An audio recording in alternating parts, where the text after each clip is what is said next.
cooperative is similar to corporation. Okay? So, di ba, nakita mo yung nakalimutan mo, paano pala tanggalin yung isang director? Okay? In case of vacancy, sino magvo-vote? Paano pala ang registration ng isang cooperative? So, if ever may nakalimutan ka, i-base mo na lang yung discussions natin sa corporation. Alright? Okay, so what are cooperatives or what is a cooperative? So when we speak of a cooperative, it is an autonomous and duly registered association of persons, okay, with a common band of interest. Okay, so take note of this phrase, with common band of, yan, this one, tandaan to, with common band of interest who have voluntarily joined together to achieve their social, economic, and cultural needs and aspirations by making equitable contributions to the capital required, patronizing their products and services, and accepting a fair share of risks and benefits of the undertaking in accordance with the universally accepted cooperative principles. So as you can observe dito sa cooperative, it's like a partnership, di ba? It's like a partnership, kumbaga makikita mo yan in between partnership and corporation. O, sino itong mga to? Of course, these are group of persons. When we say persons, they can be natural or artificial persons, yung mga juridical persons natin. With, of course, with common band of interest. And it requires, of course, equitable contribution to the capital. In order, of course, to have profit, whatever the profits na generate ng cooperative, then it may declare these profits in the as dividends to the members. The conditions, number 5, the conditions under which the transfer of share or interest of members shall be permitted. So it's like corporation, pwede mong i-transfer yung stocks from one stockholder to the other, or from one stockholder to a person who is not a stockholder. Okay? So pwedeng ganon. So ganon din dito sa cooperative. Okay, so andun din yung mga procedures if ever a member would like to transfer his interest to another member, or pwede ba na i-transfer nitong member yung kanyang interest sa non-member. Okay, so yun yung mga conditions na nakalagay dito. Next, the rules and procedures on the agenda, time, place, and manner of calling, convening, conducting meetings, yung quorum requirements, yung voting systems, okay, and other matters relative to the business affairs of the General Assembly, the Board of Directors, including the different committees. Next, number 7, general conduct of affairs of the cooperative.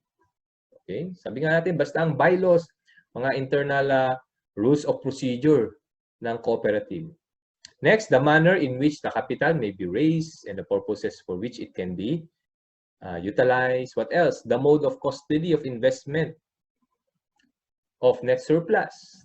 The accounting and auditing system, the manner of loaning and borrowing, the method of distribution of net surplus to the members, of course, in the form of dividends. Next, the manner of adopting, amending, and repealing and abrogating bylaws. Conciliation and mediation in case may mga disputes among members or directors or officers and committee members, and other matters incident to the purposes and activities of the cooperative. Okay. So yan yung mga napapaloob dun sa bylaws natin. So as you can observe, binabasa natin yung mga napapaloob dito kasi nga this is our first time to encounter cooperative. Unlike sa corporation, pwede na pahapyaw. Pero dito kasi, since this is our first time, okay, kailangan din natin basahin. Alright? So, amendment of Articles of Cooperation and Bylaws. Yan. So, meron na tayong Certificate of Registration. Meron na rin tayong bylaws. Eh, sir, gusto natin i-amend. Okay, yung Articles of Cooperation natin and of course yung bylaws. Yung Articles of Cooperation, ina-approve of course yan ng CDA. Once approved, issue siya ng Certificate of Registration. So, pwede ba natin i-amend yung Articles of Cooperation natin? The answer is yes. Or bylaws, they can be amended by 2/3 vote. Yan, 2/3 vote of all the members. 2/3 vote of all the members. Of course, it requires majority vote of the Board of Directors and ratified by 2/3 vote of the members with voting rights. So in here, we can amend anong voting requirement. Take note Articles of Cooperation and Bylaws ang pinag-usapan natin dito. We can amend by a vote of majority of the Board of Directors plus 2/3 of the members. Unlike sa corporation, ang amendment ng Articles of Incorporation natin, ang requirement ay majority 2/3. Pero pagdating sa bylaws, ang amendment ay majority. Can we delegate the amendment of the bylaws to the Board of Directors in the corporation? Of course, upon vote of 2/3 of the outstanding stockholders. So, pwede ba natin i-revoke yung delegation? The answer is yes, majority. Pero dito sa cooperative, pag amendment ng Articles of Incorporation, majority 2/3. Amendment ng bylaws, majority 2/3. Nakuha? Okay. Now, in case you want to amend your Articles of Incorporation, it's like Articles of Cooperation. It's like Articles of Incorporation. Pag gusto mong i-amend, of course, dapat nakalagay doon, yung mga amendments shall be indicated by underscoring or otherwise, appropriately indicating the change or changes made, and a copy of the amended articles or amended bylaws duly certified under oath by the cooperative secretary and majority of the directors. Kaya nga sabi ko sa inyo kanina, majority din, kailangan din ng majority vote of the directors. Stating the fact that the said amendments or amendments to the Articles of Cooperation and or bylaws have been duly approved by 2/3 vote of the members entitled to vote. Okay? So, yun yung pinagkaiba, yung bylaws. Kakaiba yung amendment ng bylaws ng isang cooperative. Ang required kasi ay majority 2/3, hindi majority. Alright? Next. Oh, but parang naulit yung ating presentation dito. Anyway, okay? Yung amendment, na-discuss na natin to. Okay? The amendment shall take effect upon its approval by the CDA or within 30 days. Again, may approval by inaction. The date of filing, excuse me, from the date of filing thereof, if not acted by the CDA for a cause not attributable to the cooperative. So, meron tayong approval by inaction ulit dito. Okay? Approval by inaction. Okay? So, 30 days. 30 days. Kanina, 60 days. And then, pag OP, 90 days. Dito naman, kapag amendment ng Articles of Cooperation or bylaws natin, binibigyan natin ng 30 days. Okay? Ang CDA to act on your filing of the amendment of the Articles of Cooperation or bylaws. Okay? Next. Division of cooperative. Sir, pwede ba i-divide yung cooperative? The answer is yes. Anong voting requirement? Okay. The voting requirement is 3/4.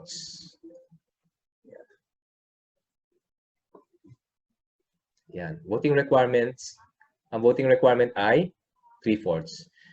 Sa cooperative, by the way, sa cooperative, isa lang yung 2/3. Okay? Isa lang yung 2/3. The rest, it can be 3/4 or majority. So, I repeat voting requirements sa cooperative. Isa lang yung 2/3. So, ano yung 2/3? Yun yung amendment ng Articles of Cooperation natin and bylaws. The rest, yung voting requirement ay, it's either 3/4 or majority. Pero mas marami ang 3/4. Okay? Mas marami ang 3/4. So, if the members would like to divide a cooperative, then the voting requirement is Of course, majority vote of the board of directors plus 3/4 vote of the members. Yeah. Ito naman yung naiba, no, na voting requirement compared sa corporation. Ang voting requirement ay 2/3. Karamihan. Dito naman, ang madami dito ay 3/4. Okay? 3/4. So, huwag niyong pagbalik-balik ka rin, ha?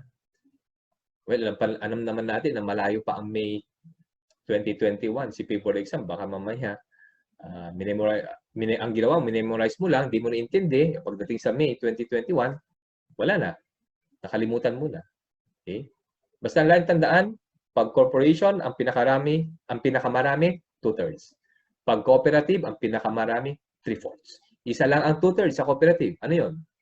Amendment of Articles of Cooperation and Bylaws. Sir, paano kapag dinivide natin yung cooperative? So, dinivide natin into 2 or into 3 or into more cooperatives. Pwede bang merger? Pwede bang i-merge natin yung 2 cooperatives or consolidate natin yung 2 or more cooperatives? The answer is yes. Kung dito nga, pwede nating i-divide. How much more? Dito, di ba? So, pwede rin natin i-merge. Again, ano yung voting requirement? Ganun din. Ang voting requirement ay majority plus 3/4. Okay? Majority plus 3/4. By the way, may nakalimutan ako diniscuss dito. Okay? Dito, pagdating sa Amendment of Articles of Cooperation. Okay? Pagdating dito, huwag niyong kalimutan na yung mga ayaw i-amend. Okay? O yung mga natalo dun sa election, meron silang appraisal right kumbaga sa corporation.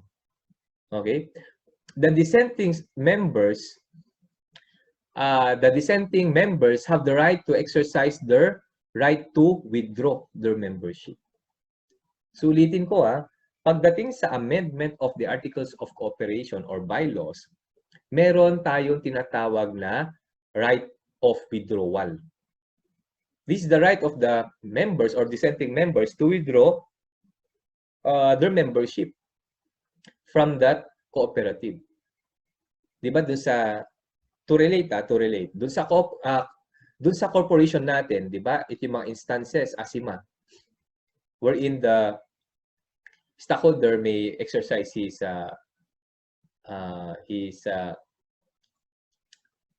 appraisal right. Okay? Yung appraisal right, ASIMA. Ito yung amendment of the Articles of Incorporation. Ito yung sale. Ito yung investment. Ito yung merger. And ito yung any reason when it comes to closed corporation. Ganon din dito, di ba? Yung A dyan, amendment. Ayan, no? Okay? So the members can withdraw their membership. They have the right to withdraw their membership. The same with when it comes to merger or consolidation. Sa merger and consolidation, ang requirement ay majority 3/4. Di ba yung ASIMA, dun sa M, merger and consolidation yon. Ayan, no? The members may also exercise their right to withdraw their membership. Yan. So sabi ko nga, may mga instances wherein yung rule natin or yung provisions ng cooperative, yung provisions ng Revised Corporation Code, halos parehas dito sa Cooperative Code. Okay? So merger, anong voting requirement? Majority 3/4. Pwede bang mag-withdraw yung mga dissenting members? The answer is yes. Okay? Pwede silang mag-withdraw. Of course, yung effectivity ng merger is upon the issuance by the CDA of the Certificate of Merger or Consolidation. That's the time that there is an effective, that's the time that the merger or consolidation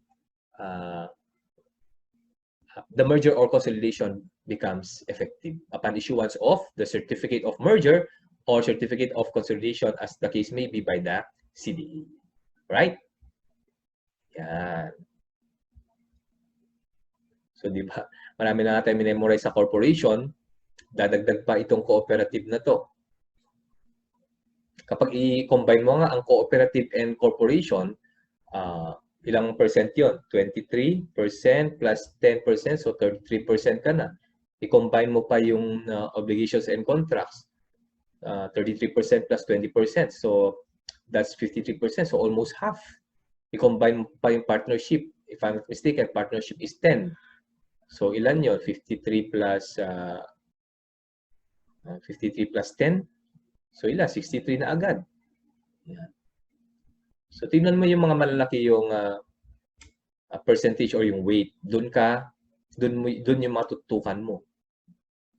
Yeah, tutukan mo corporation, obligations and contracts, cooperative, partnership. Of course, isama mo din ang sales. Malaki din ang sales. If I'm not mistaken, ang sales is 6%. Okay, malaki din yan. Right? Okay, let's continue. Yan, yung sabi natin kanina, doon sa articles of cooperation natin, of course, nandun yung cooperative name. Yung cooperative name, dapat may naka-indicate na cooperative, cooperatiba, or cooperativa. Okay, yung mga, ano siguro to, LGBT, cooperativa. Bakit ganyan? By V. O, pwede na cooperative or cooperative yung mismo, yung Tagalog. Anyway, yan yung nakalagay doon sa batas, pwede, no? Cooperativa shall be included in the name of the cooperative. As I've said a while ago, yung mga members, merong limited liability. Okay? May limited liability. Anong ibig sabihin nito? That the members are liable only up to the extent of their contribution. They are liable only up to the extent of their contribution. Alright? Okay. Next, cooperative term. Yan, punta tayo sa cooperative term. Ano sabi natin kanina? Ang cooperative term shall exist for a period of not exceeding 50 years. Can it be renewed? The answer is yes. But take note, yung period wherein that cooperative can renew its corporate term, it should be made within 5 years prior to the expiration of its term. So parang doon sa old cooperative code, corporation code, it should be renewed within 5 years prior to the expiration of its cooperative term. Kaya nakalagay dito, yan, no? That should be made, no extension can be made earlier than 5 years prior to the original or subsequent expiry date. So it should be 5 years before expiration. Yan. Kuha. O, balik tayo. Sir, sa corporation, ilang years? 3 years. Okay, napalitan na. Dati 5 years. Ngayon, 3 years.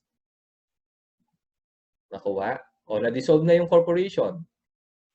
Diba? Meron pa ulit tayong 3 years